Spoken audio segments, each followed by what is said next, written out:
Bem-vindos a mais um programa Coração Cristão. No programa de hoje, vamos continuar refletindo sobre as promessas messiânicas no livro de Isaías, nesse tempo de preparação para o Natal. E hoje queremos refletir, hoje queremos aprofundizar um pouco mais no seguinte capítulo do livro, assim chamado Livro do Emanuel, lá no capítulo 11 do profeta Isaías. Vamos ler juntos então essa passagem. Capítulo 11, dos versículos 1 ao 10, diz assim: Um broto vai surgir do toco que restou de Jessé. Das velhas raízes, um ramo brotará. Sobre ele há de pousar o Espírito do Senhor, Espírito de sabedoria e de compreensão, Espírito de prudência e de valentia, Espírito de conhecimento e temor do Senhor. No temor do Senhor estará a sua inspiração. Não é pelo que vê à primeira vista que ele fará seu julgamento, nem dará sua sentença pelo que acabou de ouvir. Julgará os fracos com justiça, com honestidade dará sentença em favor dos humilhados da terra. Castigará o opressor com a vara que é sua boca. Matará esses criminosos com o sopro dos seus lábios. A justiça será o cinto que ele usa, a verdade, o cinturão que ele não deixa. O lobo então será hóspede do cordeiro, o leopardo vai se deitar ao lado do cabrito, o bezerro e o leãozinho pastam juntos, uma criança pequena toca os dois, a ursa e a vaca estarão pastando, suas crias deitadas lado a lado. O leão, assim como o boi, comerá capim. O bebê vai brincar no buraco da cobra venenosa. A criancinha enfia a mão no esconderijo da serpente. Ninguém fará mal, ninguém pensará em prejudicar na minha santa montanha, pois a terra estará repleta do conhecimento do Senhor, assim como as águas cobrem o mar. Acontecerá naquele dia que a raiz que restou de Jessé, erguida como bandeira para os povos, será procurada pelas nações, e gloriosa será sua moradia. Que bonito esses versículos que acabamos de ler do profeta Isaías, lá no capítulo 11. Como dissemos ao início, esta passagem do Antigo Testamento é assim chamada o Livro do Emanuel. E tem esse nome, vem chamada desse jeito, justamente porque nesses primeiros capítulos do livro do profeta Isaías, ele vai se referir a esse Deus conosco, a essa promessa messiânica que estará preparando. Lá no capítulo 7, nós sabemos que narra como vai ser concebido esse profeta, esse rei, esse Messias esperado. No capítulo 9, que foi aquele que nós refletimos no nosso último programa, vai contar como é o nascimento real desse tão esperado menino, desse filho que nos foi dado. E neste capítulo 11 nos narrará como será o seu reino. E é justamente isso que nós queremos agora comentar um pouco mais. Vamos ir explicando cada um dos versículos, eles são muito ricos, eles têm um significado e uma explicação que realmente nos pode enriquecer muito. Vamos lá, devagarzinho, vamos penetrando no significado dessa palavra que acabamos de ler hoje. Diz o começo do versículo 1, um broto vai surgir do toco que restou de Jessé. O que significa? Quem era Jessé? Jessé era o pai de Davi e, portanto, o começo da dinastia abençoada por Deus.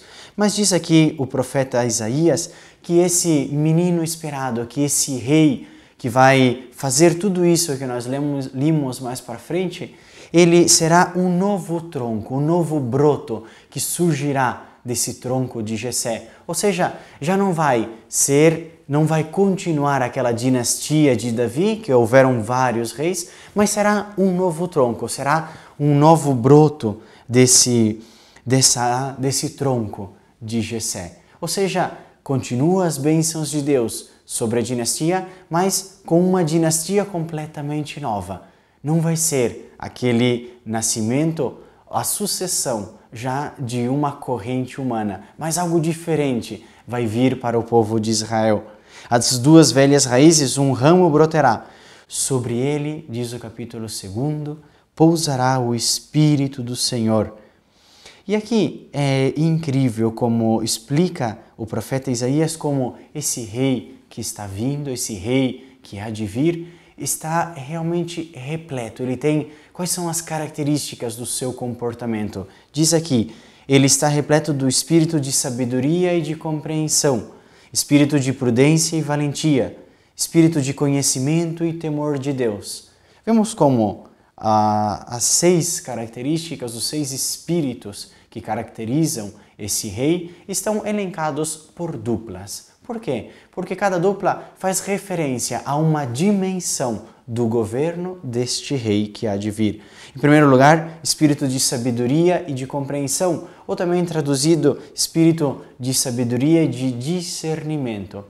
Esses dois espíritos, essas duas primeiras características, fazem referência ao governo, à expressão, à maneira judicial desse nosso rei. Em segundo lugar, o espírito de prudência e de valentia também fazem referência, se referem à parte do governo da política, à parte militar. Por isso diz que é um espírito de prudência quando nas suas ações políticas e também de valentia na sua ação militar. Por último, as últimas 2 características, os últimos 2 espíritos, fazem referência ao reconhecimento deste rei perante o ser divino, perante Deus. E, portanto, um espírito de conhecimento e de temor do Senhor. O versículo 3 vai explicar, vai fazer referência, vai aprofundizar no que significa esse temor do Senhor. Nessa última dimensão, na dimensão religiosa desse rei, diz que no temor do Senhor estará a sua inspiração. Na tradução original do hebraico, não é a palavra inspiração, mas a palavra prazer. No temor do Senhor está o seu prazer. Ele tem gosto de governar com o temor do Senhor. Por que o profeta Isaías diz isso? Porque esse rei, ele tem prazer em que ele faz questão, em que todo o seu reinado esteja centralizado no temor do Senhor. Por isso, vai ser a primeira característica a ser explicada depois das diferenças de elencar, depois de fazer a lista dos espíritos, das características de comportamento desse rei. A primeira que quer explicar o profeta Isaías é justamente esse. Por quê? Porque é o mais importante. É a característica ao qual esse rei fará e dará mais importância. Ele quer governar tendo como prazer, ter como principal ação, ter o temor do Senhor. E o que significa o temor do Senhor? Às vezes nós podemos pensar que temor do Senhor é algo negativo, é ter medo de Deus. Mas não é esse o significado. O temor do Senhor existe, logicamente, aquele temor negativo, como o dom do Espírito Santo, que é eu tenho medo de perder a Deus para sempre. Eu tenho medo de perder a vida eterna para sempre. E, portanto, eu temo o Senhor, eu tenho respeito pelo Senhor, eu tenho respeito pelas coisas do Senhor. Mas, no significado de governo, como vem usado aqui pelo profeta, o significado do temor do Senhor é justamente a sua submissão. Submissão a Deus, à vontade divina. Esse rei vai governar como um executor daquilo que, mais que a sua própria vontade, é a vontade do Deus de Israel, é a vontade de Javé, é a vontade de quem os criou, de quem os governa, de quem conduz o povo de Israel. Veja que característica maravilhosa. Deixar-se guiar pela vontade do Senhor. Deixar-se guiar pela vontade de Deus. Que maravilhosa característica também para as nossas vidas. Deixar que esse rei que vai vir também no nosso povo de Israel, que é o teu próprio coração, que é a nossa igreja, que é esses nossos habitantes de hoje em dia, que são esse povo eleito de Deus, ou seja, todos os filhos do Senhor, que nós tenhamos esse rei divino, né, como nosso governante, cuja inspiração é o temor do Senhor, é fazer a vontade de Deus. Esse é o grande lema, esse é o grande lema de cada um de nós cristãos. Deve ser o nosso grande empenho de todos os dias. Realizar em cada momento aquilo que o Senhor quer para cada um de nós. E no versículo 3 continua agora explicando nas próximas frases, nas próximas partes desse versículo, até o versículo 5, as características do seu comportamento judicial, ou seja, aqueles que eram inspirados pelo espírito de sabedoria e de compreensão. O que vai acontecer? Se esse rei governa com sabedoria e com compreensão, ou com discernimento, como também vai traduzido, então o que acontece? Acontece que não é pelo que vê à primeira vista que ele fará seu julgamento. Lógico, ele está inspirado pelo poder do Senhor. Ele não vai julgar por aquilo que ele vê à primeira vista, nem dará a sua sentença pelo que acabou de ouvir. Ele não julga, né? Esse rei poderoso, ele não julga pelo que os seus sentidos imediatos dizem. Julgará os fracos com justiça, com honestidade dará a sentença em favor dos humilhados da terra. A quem? Quem são os beneficiários dessa justiça que vai mais além daquela que qualquer rei pode ter? São justamente aqueles mais necessitados, são os humilhados, são os opressos, né? Castigará o opressor com a vara que é sua boca. Matará esse criminoso com o sopro dos seus lábios. Vejamos aqui como o castigo que vai vir ao opressor, né? Ele que matará esses criminosos, mas como fará isso? Como realizará isso? Não é com a violência, porém com a sua boca, com o sopro dos seus lábios. A potência da palavra desse rei é aquela que executará tudo isso, é aquela que fará que quem comete injustiça seja castigado. É a força da palavra aquela que faz justiça. Por quê? Ele não precisa de uma ação física, ele não precisa de uma ação opressa, ele não precisa de usar violência. Por quê? Porque ele tem em si a verdade, ele tem em si a justiça. É potente a sua palavra. Pensemos como atua Deus nas nossas vidas. Deus, pode acreditar, é potente a sua palavra. Quando Deus diz, quando Deus quer, Ele está já realizando o seu plano. Ele está já fazendo justiça na tua vida. Justiça não somente de castigar o oprimido, nós sabemos bem aqui que o significado desse grande opressor é sobretudo o inimigo espiritual, aquele que realmente faz dano à tua vida. Por quê? Porque faz dano à tua alma. E a tua alma será aquela que perdurará para toda a eternidade. Logicamente, também com um corpo glorioso, mas será a tua dimensão espiritual, será a tua dimensão transcendente, aquela que fará que a tua alma, o teu corpo glorioso durem para toda a eternidade. Portanto, o verdadeiro inimigo, aquele que realmente pode te fazer dano, não é aquele que hoje te fere, lógico que também, mas sobretudo aquele que pode causar dano à tua alma, aquele que pode causar dano à tua vida eterna, ou seja, o pecado na tua vida, ou seja, o diabo, ou seja, as tentações, ou seja, também você mesmo quando se autogera aflições a ti mesmo, se autogera para você mesmo culpas, se autogera para você mesmo destruições. É isso que a palavra do Senhor pode transformar na tua vida. E depois vem uns versículos maravilhosos. Os versículos 6 ao 9, né? Mais ou menos na metade do versículo 9, são aqueles versículos que falam daquele paraíso terrenal que volta outra vez, que são fruto da ação política e militar desse rei, ou seja, fruto daquele espírito de prudência e de valentia. Se esse rei governa dessa forma, o que acontecerá? O lobo, então, será hóspede do cordeiro.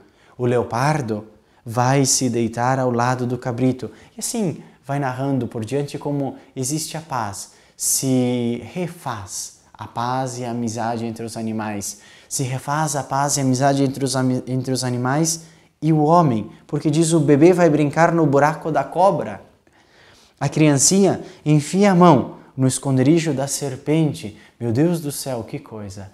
Haverá essa paz, outra vez mais. Tornará aquele paraíso terrenal fruto da ação política, fruto do governo desse rei maravilhoso que está vindo e que está se instaurando no nosso mundo de hoje, que está se instaurando nos corações de todos aqueles que deixam lugar para esse Deus que está nascendo, para esse Deus que está vindo no seu coração, para que Ele possa realmente fazer essas maravilhas. E nós sabemos que essas maravilhas vão ser realizadas outra vez mais, como no Gênesis, assim como foi no Origem, também será na Meta, mas Deus quer fazer tudo isto também e sobretudo no teu próprio coração. Que maravilhoso que exista essa harmonia dentro de ti mesmo, que já não existam esses conflitos, que já não existam essas inimizades, que já não existam esses temores. Por quê? Porque já não existirão esses perigos. Você poderá colocar a mão na cova. Por quê? Porque já não existirá dentro de ti essa serpente que te transforma, essa serpente que te envenena, essa serpente que faz dano para ti mesmo. A palavra do Senhor, a vinda desse novo Jesus na tua vida pode fazer essa transformação. Cabe a nós deixar lugar para que esse Deus maravilhoso comece já a atuar nas nossas vidas. Ninguém fará mal, ninguém pensará em prejudicar na minha santa montanha. Por quê? Pois a terra estará repleta do conhecimento do Senhor, assim como as águas cobrem o mar. Nesta segunda metade do versículo 9, nos diz como o povo de Israel pensava quando ele escutava isso, que era para eles esse rei. Lembremos que, como nós também explicamos no nosso encontro anterior sobre o versículo 9, lembramos que o povo de Israel no começo pensava que seria um rei humano, que seria alguém da dinastia de Davi, aquele que iria se instaurar, que iria governar, que iria reinar e que iria trazer essa paz, da qual todos esses versículos faz questão de nominar. Porém aqui diz o profeta Isaías, abrangendo ainda mais, diz que não será somente para o povo de Israel, mas que toda a terra estará repleta. Repleta do quê? Do conhecimento do Senhor. Toda a terra fará questão em buscar esse conhecimento de Deus, em buscar que Deus, esse Deus maravilhoso, esse Deus que traz todos esses frutos por causa do seu modo de governar e, portanto, será prudente na justiça e, portanto, fará grandes obras para os humilhados, para os oprimidos, para os opressos, mas também que fará, por meio do seu modo de governar, que exista outra vez mais essa harmonia, essa paz entre toda a criação. Esses frutos chegarão a todos os confins da terra. Acontecerá naquele dia que a raiz que restou de Jessé, erguida como bandeira para os povos, será procurada pelas nações e gloriosa será a sua moradia. Né? Que bonito porque todos os povos serão beneficiados dessa ação maravilhosa, desse reino de paz. Nós estamos nos preparando para esse momento do Natal, esse momento maravilhoso do nascimento do Senhor. E conhecendo um pouco mais essas profecias messiânicas, conhecendo um pouco mais esse livro do Emanuel, que prepara a vinda desse rei que é pré-anunciado, desse rei que é profetizado, desse rei que trará paz, que trará a harmonia entre as nações, que trará a harmonia entre todas as coisas criadas, que trará a harmonia na natureza, nos animais, que trará paz entre os homens. Esse é o rei que está vindo uma vez mais neste Natal. Não espere o dia de amanhã para se beneficiar de todos esses frutos. Deus quer já atuar na tua vida. Deus quer já trazer todos esses frutos no teu coração. Basta que você deixe que esse Deus reine nas suas vidas. Lembremos que esse capítulo 11 fala de como é esse reinado. Assim é esse reinado de Deus, sobretudo no teu coração. Essas profecias não vão se realizar somente quando venha a parousia, que é assim chamada a vinda gloriosa de Jesus no último dia, no dia do juízo final. Esses frutos, esses benefícios podem começar a se realizar já na tua vida. Basta que você deixe um pouquinho mais de espaço para Deus no seu coração. E com certeza você está já deixando. Com certeza você está já sentindo todos esses dons na tua vida. Com certeza você está já sendo abençoado com essa paz. Com certeza você já está sendo abençoado com essa harmonia no teu coração. Quanto mais entra Deus, quanto mais esse pequeno menino, quanto mais esse rei do universo tenha lugar, tenha posse do nosso coração, mais ele vai poder atuar. E como é que ele vai poder, e como é que ele vai atuar? Ele vai governar a tua vida com um espírito de sabedoria e de compreensão. Ele vai governar a tua vida com um espírito de prudência e com valentia. Ele vai governar a tua vida com um espírito de conhecimento e com temor de Deus, buscando sobre todas as coisas a vontade do Senhor. Deixemos lugar para esse Deus maravilhoso nas nossas vidas. Deixemos lugar para esse Rei que quer fazer que a sua vida seja cada dia uma vida melhor. Um Feliz Natal mais uma vez, uma boa preparação para essa grande vinda do Menino Jesus nos nossos corações. Muito obrigado e até a próxima.